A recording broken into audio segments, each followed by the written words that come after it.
উদযাপিত কৰিছে। এই ভাগৱত মহাধৰ্মনো কি, এই বিষয়ে দ্বিতীয় স্কন্ধ ভাগৱতত শুকদেৱে আহি পৰীক্ষিতৰ আগত দাঙি ধৰিছে। আৰু আৰম্ভণিতে মহাপুৰুষে কি লিখিছে, জয় জয় কৃষ্ণ যাৰ স্মৰণ মংগল, জাগ যোগাদিৰো হৰি নাম মহাফল, হেনয় পৰমানন্দ মাধৱক নিতে, সুমৰিও নৰ নিৰন্তৰে একচিতে।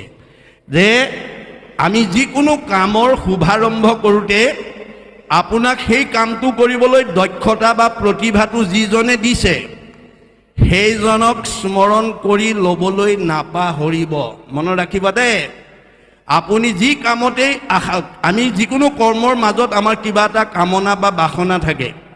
আমাৰ মনৰ বাসনা বা কামনাটো কোনে পূৰণ কৰিব? ভগৱন্তই কৈছে মই কৰিম, মই পূৰ্ণ কাম, তোমালোক অকাম, মই স্বতন্ত্ৰ, তোমালোক পৰতন্ত্ৰ, তোমালোকৰ মনৰ কামনা মইহে পূৰণ কৰিম, মই স্বতন্ত্ৰ। তুমি বহুত দিন ক'ৰবালৈ যাম বুলি ভাবি থাকিলেও নিৰ্দিষ্ট দিনা যাব নোৱাৰিবও পাৰা যদি মই যাব নিদিওঁ। খাম বুলি বাঢ়ি লোৱা ভাত কাঁহীও খাবলৈ নাপাব পাৰা যদি মই খাব নিদিওঁ। শুম বুলি পাৰি লোৱা বিচনাখনতো শুবলৈ নাপাব পাৰা যদি মই শুব নিদিওঁ। এনেকুৱা এটা ইনফৰ্মেশ্যন আহিলে তাৰ বিচনা তাতে এৰি থৈ গুচি যাব লাগিব। গতিকে আমি পৰতন্ত্ৰ, ভগৱন্ত স্বতন্ত্ৰ।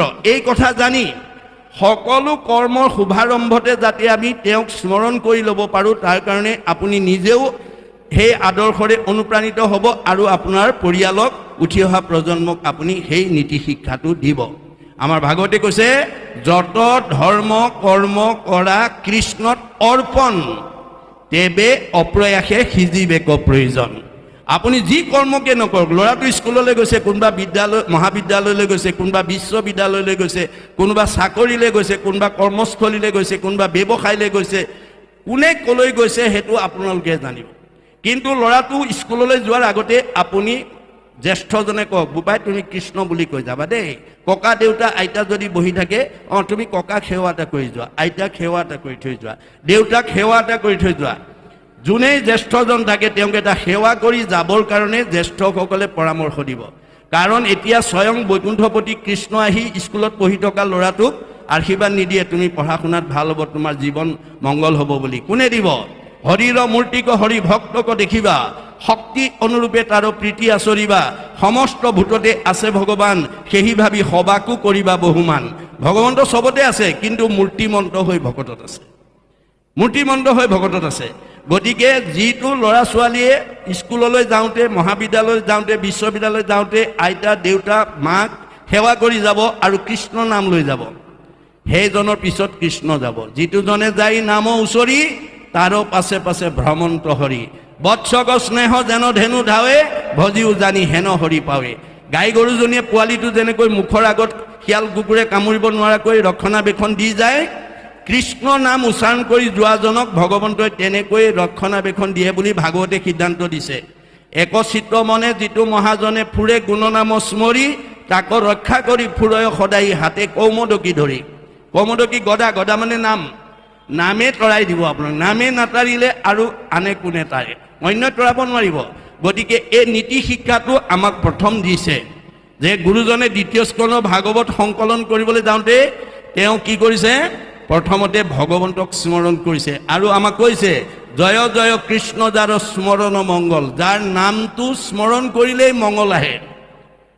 সুমংগলেই অমংগল জানা কৃষ্ণ বিনে, অমংগলেই সুমংগল কৃষ্ণৰ কীৰ্তনে। আপোনাৰ ধনে ধানে টকাই পইচাই গাড়ীয়ে মটৰে পকা ঘৰে দুৱাৰে পূৰ্বজন্ম পুণ্য ফলত এই জন্মত নদন বদন হৈ আছে। আপুনি যদি সেই বিনাশী সম্পদৰ মাজত থাকি যদি কৃষ্ণলৈ পাহৰি যায়, সমাজলৈ নাহে, নামঘৰলৈ নাহে, ঈশ্বৰৰ কথা নুশুনে, তেতিয়া আপোনাৰ চকৰি ঘূৰাবলৈ ভগৱন্তৰ বেছি সময় নালাগে। মাধৱদেৱে কৈছে, ঐশ্বৰ্য ভোগৰ মদে মত্ত হৈয়া ঈশ্বৰত পৰাংমুখ ভৈল যিটো জন, যেন জীৰ্ণ গায়ী আতি দুৰ্ঘুৰ সংসাৰ মহাপংকে পৰি হৈ মগন। আপোনাৰ গাত হাড় ছাল নথকা গাই যদি বোকাত পৰিলে যিটো অৱস্থা হ'ব, সম্পদ ভোগ কৰিবলৈ পাই ঈশ্বৰলৈ পিঠি দিয়াজনৰ অৱস্থাও তেনেকুৱালৈ লৈ গুচি যাব। সেইকাৰণে আমি কেনেকুৱাকৈ থাকিব লাগিব মাধৱদেৱে আমাক কৈছে। অকল অসমৰ কোনো জাতি জনগোষ্ঠীৰ কাৰণে কোৱা নাই, বিশ্বৰ মানৱৰ কাৰণে কৈছে। কি বুলি কৈছে? ঐশ্বৰ্য বিভূতি বলসমে, মোক ভজে যিটো নৰোত্তমে, সিও ভৈল মোৰ, ময়ো ভৈলো তাৰ বৈশ্য, এয়াই মোৰ ৰহস্য। অৰ্থাৎ সকলো ধন ধান ঐশ্বৰ্য সম্পত্তি থকা মাজতো যিজনে ঈশ্বৰৰ নাম নেৰে নাই অসম্পদ কালত যিজনে ভজয় ঈশ্বৰক অনিষ্ট কৰি তাৰ অমংগল সকল গুচয় তাক ৰক্ষা কৰে হৰি ধনে ধনে টকাই পইচাই গাড়ীয়ে মটৰে পকা ঘৰ দুৱাই শিক্ষা বিদ্যাই জয় জয় মই কিন্তু ঈশ্বৰৰ নাম নেৰে সেইজনক সকলো বিপদৰ পৰা ভগৱানে উদ্ধাৰ কৰে বুলি ভাগৱতে সিদ্ধান্ত দিছে কিন্তু আমাৰ স্বাভাৱিকতে কি হয় ধন ধান টকা পইচা গাড়ী মটৰ পকা ঘৰ দুৱাৰ হ'লে আমি সমাজলৈ পাহৰি যাওঁ ঈশ্বৰৰ কথা পাহৰি যাওঁ কিন্তু কোনদিনা মনত পৰে যিদিনা এনেকুৱা এটা বেমাৰ দি দিলে ভগৱন্তে ডাক্তৰৰ ঔষধ খাই ভাল হোৱা নাই সেইদিনাখনে ক'ব আৰু পাৰ কৰা ৰঘুনাথ সংসাৰৰ সাগৰে এতিয়া ভাগৱতে কৈছে যে আপদ কালত ত্ৰাহি ত্ৰাহি বোলে নুবোলে সম্পদ কালে তাংক প্ৰতি তুষ্ট হৈবন্ত ঈশ্বৰ ইটো কোনো শাস্ত্ৰে কহে বিপদত পৰিলে ঈশ্বৰৰ নাম লয় বিপদত পৰিলে সমাজ লাগে কিন্তু সম্পদত সমাজৰ লগত সম্পৰ্ক নাৰাখে নামঘৰলৈ নাহে সেইজনক কেতিয়াও কোনো সমাজৰ মানুহে ভাল নাপায় আৰু সেইজনক কোনো ঈশ্বৰে তেওঁক ভাল নাপায় মনত ৰাখিব কথাটো সকলো সময়তে যাতে আমি ঈশ্বৰৰ নাম ল'বৰ কাৰণে আমি এটা আৰ্হি ল'ব পাৰোঁ আদৰ্শ যাতে ভাগৱতৰ পৰা ল'ব পাৰোঁ আৰু দিব পাৰোঁ তাৰ প্ৰতি গুৰুত্ব দিব লাগিব এতিয়া কৈছে জাগ যোগাদিৰো হৰি নাম মহাফল বুলি কৈছে যে আগৰ কেইটা যুগত ভগৱন্তই যুগে যুগে অৱতাৰ হৈ জীৱশ্ৰেষ্ঠ মানুহক কি ধৰ্ম আচৰণ কৰিব লাগে তেওঁ সবকে যুগ ধৰ্ম দেখুৱাই থৈ গৈছে যুগে যুগে অৱতাৰ হৈ আছে হৈ থাকিব তে সত্য যুগত হৰি অৱতাৰ হৈ সকলো মানুহক ক'লে তোমালোকে ধ্যান কৰিবা দেই ধ্যান কৰিলেহে তোমালোকে গতি পাবা গতিকে সত্য যুগৰ সব মানুহে ধ্যান কৰে ত্ৰেতা যুগত ৰাম অৱতাৰ হৈ জীৱশ্ৰেষ্ঠ মানুহক ক'লে তোমালোকে যজ্ঞ কৰিবা তেতিয়াহে উদ্ধাৰ হ'ব পাৰিবা ত্ৰেতা যুগত সকলো মানুহে যজ্ঞ কৰে দ্বাপৰ যুগত কৃষ্ণ অৱতাৰ হৈ সকলো মানুহক ক'লে তোমালোকে পূজা কৰিবা দেই পূজা কৰিলেহে তৰিব পাৰিবা কিন্তু কলি যুগত কৃষ্ণ শংকৰবে আহি কি বুলি ক'লে যে ধ্যানে যজ্ঞে পূজাৰ কহিছে যেন ফল হৰিৰ কীৰ্তনে তাক সাধুৱে সকল আগৰ কেইটা যুগত ধ্যান যজ্ঞ পূজা কৰি যিটো ফল পাইছিলে কলি যুগত ভগৱন্তৰ নাম ল'লেই সমফলৰ অধিকাৰী হৈ যাব গতিকে আমাক সহজ উপায়টো দিলে এতিয়া ধ্যান যজ্ঞ পূজাটো কলি যুগৰ মানুহে কৰাটো সম্ভৱ নহয় কিয়নো তাত কিছুমান নীতি নিয়ম বান্ধি থোৱা থাকে স্থান কাল পাত্ৰ নিমিত্ত দ্ৰব্য মন্ত্ৰ এইবোৰ সময়মতে কৰিব নোৱাৰিলে সেই ফল আমি লাভ কৰিব নোৱাৰোঁ সেইকাৰণে ৰাম নাম ল'বলৈ কোনো হৰি নামক কীৰ্তনতো নাহিকে নিয়ম একো এতেকেহে ধৰ্ম মাজে খায় ডেকা ল'ৰাই পাৰিব গাভৰু ছোৱালীয়ে নোৱাৰে গাভৰু ছোৱালীয়ে পাৰিব বোৱাৰীয়ে নোৱাৰে বোৱাৰীয়ে পাৰিব শাহুৱে নোৱাৰে শাহুৱে পাৰিব শহুৰে নোৱাৰে বা দিনত পাৰিব ৰাতি নোৱাৰে ৰাতি পাৰিব দিনত নোৱাৰে কোনো নিয়ম নাই খাওঁতে শুওঁতে উঠোঁতে লৰোঁতে বহোঁতে সকলো মানুহ নামৰ জীৱই ঈশ্বৰৰ নাম ল'ব পাৰে সেইকাৰণে এইটো সাৰ্বজনীন ধৰ্ম বুলি কৈছে এইটো সনাতন ধৰ্ম বুলি কৈছে গতিকে এই যুগৰ মানুহে যদি এবাৰ ৰাম বুলি কয় তেতিয়াহ'লে মুক্তি আৰু ভক্তি সকলোৰ অধিকাৰী হয় বুলি বেদে সিদ্ধান্ত কৰিছে ৰাম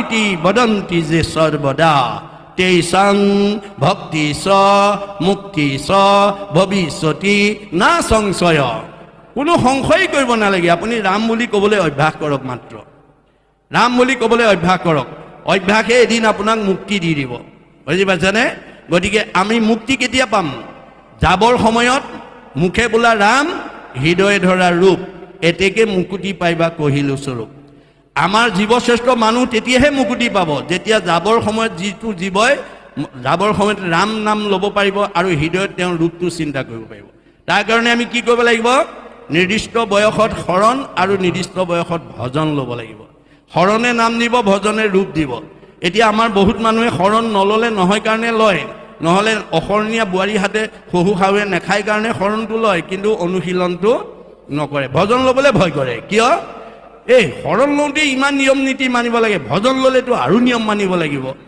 গতিকে সেইকাৰণে এজন দাৰ্শনিক পণ্ডিতে কৈছে মানুহৰ আটাইতকৈ ডাঙৰ ভয়টো হ'ল ভাল মানুহ হ'বলৈ মানুহে ভয় কৰে কিয় শৰণ ভজন ল'লে বেয়া নিয়ম বেয়া ভাৱ বেয়া চিন্তা বেয়া কৰ্ম বেয়া খাদ্য বেয়াবোৰ চব এৰি দিব লাগিব বেয়াবোৰ এৰি দিলে মানুহ ভাল হৈ যায়। ভাল হোৱাৰ ভয়তে এতিয়া শৰণ ভজন নলয়, বুজিছে নাই? কিন্তু আপুনি ভজন শৰণ নোলোৱাকৈ জীয়াই থাকিব পাৰিব, কিন্তু এই সংসাৰতে ঘূৰি থাকিব লাগিব। পুনৰপি জনমম পুনৰপি মৰণম হৈ থাকিব লাগিব। গতিকে আমি মানুহ হিচাপে যাবৰ সময়ত কৃষ্ণৰ নাম আৰু ৰূপ চিন্তা কৰিব লাগিব।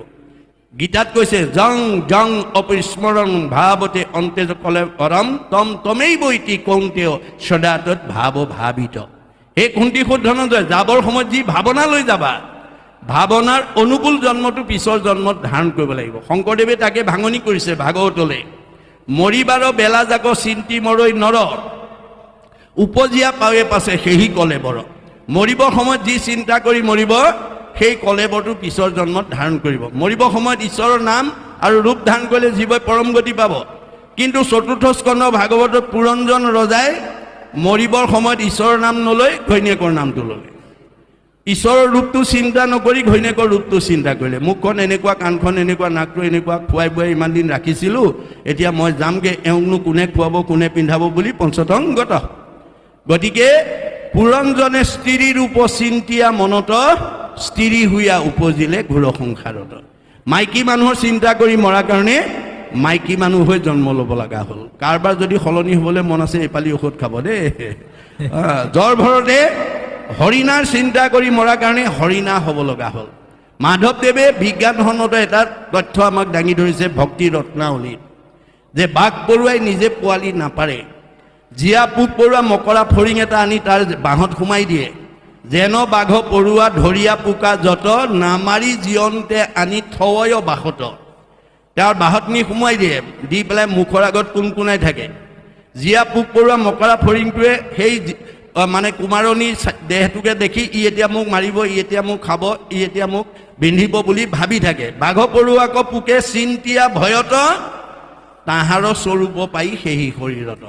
ৰাতিয়ে দিনে বাঘ পৰুৱা চিন্তা কৰি থকাৰ কাৰণে তাৰ শৰীৰটো বাঘ পৰুৱালৈ ৰূপান্তৰ হৈ যায়। এহিমতে জীৱা যাক চিন্তিয়া থাকয়, তাহাৰ স্বৰূপ সিটো অৱশ্যে পাবই। গতিকে আমি যিটো চিন্তা কৰি থাকিম সেই ৰূপটো আমি পাম। সেইকাৰণে আজিৰ দৰে অনুষ্ঠানলৈ নহা কোনো জীৱই ভগৱন্তৰ নাম লৈ পেলাই মৰিব নোৱাৰে বুলি গীতাত কৈ দিছে। অৰ্জুনক কৈছে, সখা মোৰ ভক্ত যিটো নোহে ভিন্নতাৰ বোল, মৰিবাৰ বেলা কৰে হিয়াকুল ব্যাকুল। লোকে সোমৰা ঐ বোলে বোলাৰাম হৰি, তাক নুবুলিয়া মৰৈ আয়ৈ বাপ বুলি।